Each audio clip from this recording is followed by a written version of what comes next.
So, Lone Rider here, and the Subaru Crosstrek here is not a bad car, especially like me if you get one with the manual transmission. But one of the problems that it has is that if, like me, you use it to carry stuff, and so you keep the seats down in the back, you can't really put groceries or anything else back there without it's going to roll around in the back of the car. Because the compartment that creates the pseudo trunk in a hatchback is created by the partitioning effect of the back of the rear seats being folded up. Well, if your rear seats are folded down all the time because you're carrying stuff in the back, then you don't have that compartment effect. Anything you put in the back is just going to roll around in the whole big back section of the car there.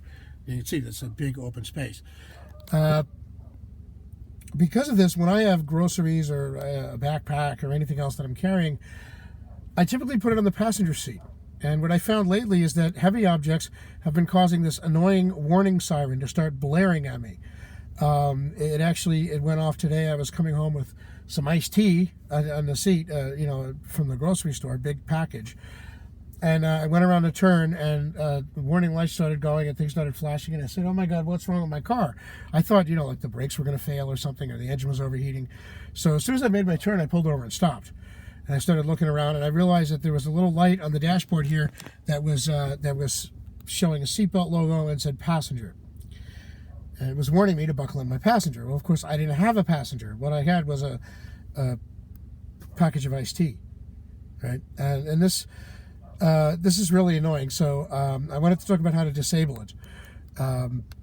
And I thought I would have to wait till the car went in for servicing and tell the people to start cutting wires or whatever, or find some kind of a hidden cutoff switch. Apparently, you can disable it just by futzing around with the seatbelt itself. Where the seatbelt clips in here, excuse the mess, I have to clean up the car. Where the seatbelt clips in here, all you got to do is clip the seatbelt in 20 times in 30 seconds, in and out, in and out, in and out. What you do is you turn your key to the accessory position. You clip it in and out, again, 20 times in 30 seconds. Turn the car off, then turn the key back on, and you'll be set to go. And to test this, I got a giant jug from inside my house that I know is fairly heavy, and I put it on the passenger seat.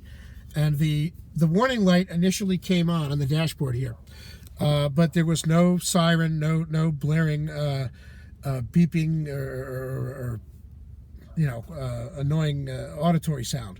And the warning light, it came on briefly and then went off. So this looks like a fix. Now, I think you may have to do this, if your battery's disconnected, you may have to do it all over again. But this looks like a fix to me to this problem. Now, I do want to just throw this out there that while this is a way to potentially fix this problem, I do think it reflects poorly on Subaru that they didn't provide some kind of just a switch where you could just turn this off and disable it. The reason for this is that, well, you should always wear your seatbelt. There are plenty of reasons for there being weight on the passenger seat that have nothing to do with a person sitting in it who needs to wear a seatbelt. It could be a bag of groceries, could be a box with stuff you're transporting, bike parts, usually in my case, could be school books, could be a backpack, could be a sack of flour. Not everybody carries passengers all the time. And, if you have a hatchback like this and you have the seats in the back down because you're always carrying big stuff, in my case, usually like bikes and things like that there, you're not going to flip the seats back and forth and back and forth.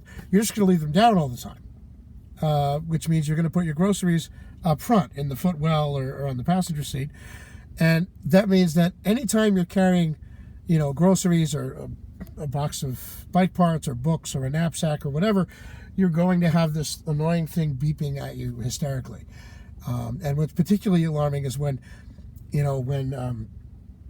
companies like Subaru were so short-sighted that they literally apparently didn't think of any other reason that there could be weight on the passenger side except for a passenger.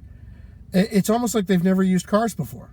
Because I don't know about you, everybody I know has always, sometimes they have a passenger, but half the time, they have their book bag on the seat, or they have a gym bag with, their gym stuff, or they have a carton of water bottles or groceries or whatever, right?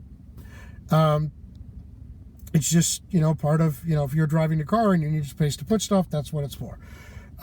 So it amazes me that they didn't think of this themselves when they were designing it and provide, a very easy switch to turn it off.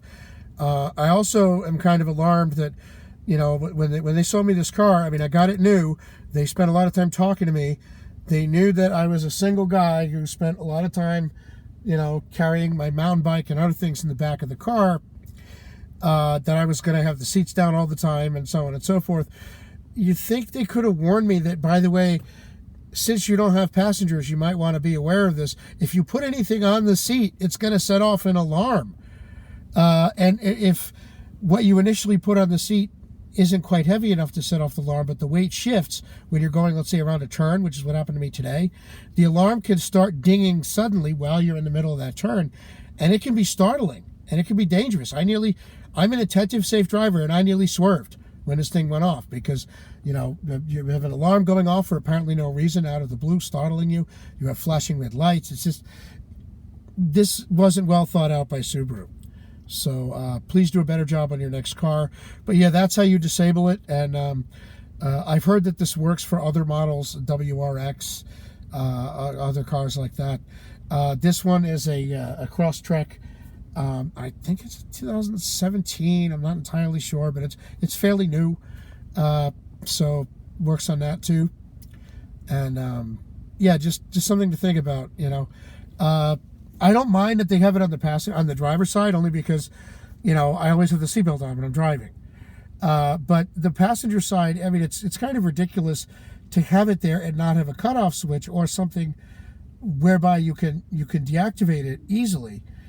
Given that there are plenty of reasons that one could have weight on the passenger side without actually having a passenger,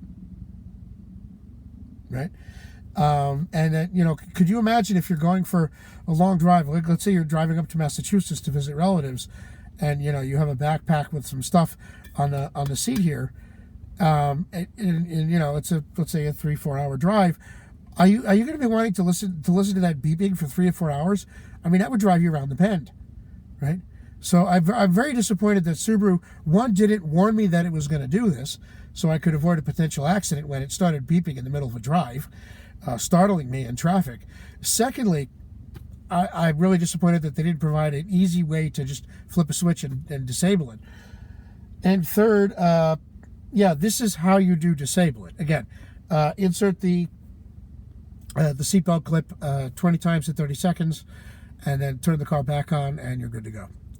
So, Lone Rider out, and stay cool.